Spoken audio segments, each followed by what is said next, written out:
तो कैसे हैं आप सभी, स्वागत है हमारे इस यूट्यूब चैनल पे। तो class inter physics chapter 10 wave optics, इस वीडियो में हम लोग चैप्टर 10 के बारे में डिस्कस करेंगे। और इससे पहले चैप्टर 1 से लेकर चैप्टर 9 तक हमने वीडियो बना दिया है, उसका प्लेलिस्ट भी बना दिया है। अगर आप लोग प्लेलिस्ट चेक करना चाहते हैं तो आप लोग हमारे चैनल पे जाइए या तो फिर सर्च कर लीजिए कि क्लास इंटर फिजिक्स प्लेलिस्ट, और यहाँ पर जो ये नेम दिख रहा है मैथ बाय प्रिंस अकररी सर, आप लोग उसके आगे ऐसे लगा दीजिएगा, लिख दीजिएगा तो प्लेलिस्ट मिल जाएगा। तो चलिए यहाँ पे सबसे पहले हम लोग नेचर ऑफ लाइट्स, ठीक है, इसको देखते हैं। तो यहाँ पे प्रकाश तरंग प्रकृति का होता है जो विद्युत चुंबकीय तरंगों में दृश्य प्रकाश विजिबल लाइट के रूप में पाया जाता है। यह सीधी रेखा में चलता है और परावर्तन, अपवर्तन, व्यक्तीकरण तथा विवर्तन जैसे गुण प्रदर्शित करता है। तो यहाँ पे कुछ नहीं करना है, बस यहाँ पे इसकी जो प्रॉपर्टीज़ होती है आप लोग इसको ध्यान से देखिए। तो यह अनुदैर्ध्य तरंग ट्रांसवर्स वेव है। निर्वात में गति सी, जो निर्वात में गति होती है सी, इसका वैल्यू होता है 3 × 10⁻⁸ मीटर सेकेंड। तो यहाँ पे जो लेमडा का होता है वो 400 या तो 700 होता है। वेग, आवृत्ति और तरंग दैर्ध्य में संबंध सी equal to we lambda.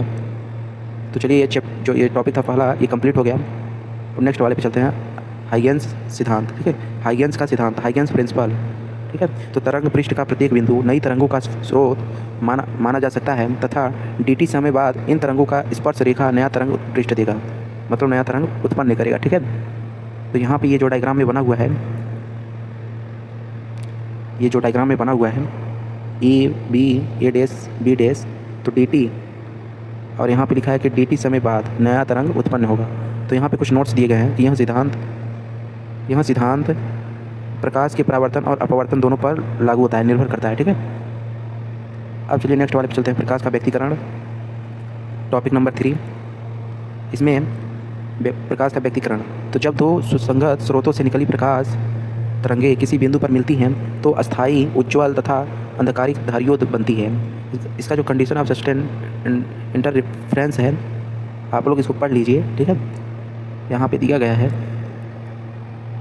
R2 - R1, जहाँ पे n का वैल्यू नेचुरल नंबर यहाँ पे दिया है 0 1 2 9 2 3, इसको आप लोग नोट कर लीजिए। अब यहाँ पे एक्सपेरिमेंट, दो समांतर सुसंगत तथा बहु निकट स्थिर क्षेत्रों S1 S2 से गुजरत होना चाहिए, गुजरता हो लिखना चाहिए, यहाँ पे कुछ गलत लिखा गया है। व्यक्तिकरण चित्र पदे पर प्राप्त होता है, ये इम्पोर्टेंट नहीं है, इसको छोड़ दीजिए। प्रकाश का विवर्तन, ये तो इम्पोर्टेंट है। जब प्रकाश किसी अवरोध के किनारे या किसी संकीर्ण क्षेत्र अल्फा से गुजरता है और मुड़कर प्रकाश पहुँचता है, इसे विवर्तन कहते हैं। इम्पोर्टेंट जो पॉइंट है, विवर्तन स्पष्ट तब होता है जब ए समानुपाती लेमडा होता है, ठीक है। क्षेत्र जितना छोटा होगा विवर्तन उतना ही अधिक होगा, ठीक है। जितना छोटा होगा क्षेत्र विवर्तन उतना ही अधिक होगा।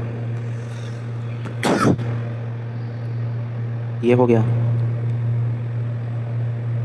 सिंगल स्लिट डिफ्रैक्शन, ये भी इम्पोर्टेंट नहीं है, इसको छोड़ दीजिए, पर आप लोग नोट कर लीजिए।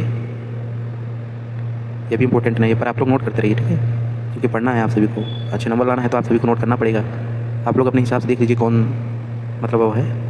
प्रकाश का ध्रुवण, जब प्रकाश अनुदैर्ध्य तरंगे केवल एक ही तल में कंपन करती है, इसे प्रकाश का ध्रुवण कहते हैं। टाइप्स ऑफ पोलराइजेशन, ठीक है, बाई रिफ्लेक्शन परावर्तन द्वारा, बाई डबल रिफ्लेक्शन द्विवर्तन द्वारा, बाई सिलेक्टिव ऑब्जर्वेशन, ठीक है, चयनात्मक अवशोषण द्वारा। तो ध्रुवित प्रकाश का उपयोग सूर्य के चश्मे, कैमरा, LCD 3D फिल्म आदि में होता है। ये जो प्रकाश का ध्रुवण है ये चश्मे और कैमरे और LCD 3D फिल्म आदि में उपयोग किया जाता है, यूज किया जाता है।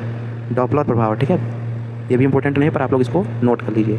एप्लीकेशन ऑफ वेव ऑप्टिक्स, इसको आप लोग कर लीजिएगा, ठीक है। एग्जाम टिप्स, सभी परिभाषाएं याद करें तथा सूत्र याद रखें। आप लोग देखिए ये वाला जो है एग्जाम टिप्स है, इसी के हिसाब से चलिए। इसमें बोला है सभी परिभाषाएं याद करें तथा सूत्र याद रखें, डायग्राम्स आपको लेवल सहित बनाएं, ठीक है ना। न्यूमेरिकल 3 यूनिट्स पर ध्यान रखें, हर चैप्टर से 2 या तो 4 मार्क्स पक्का आते हैं।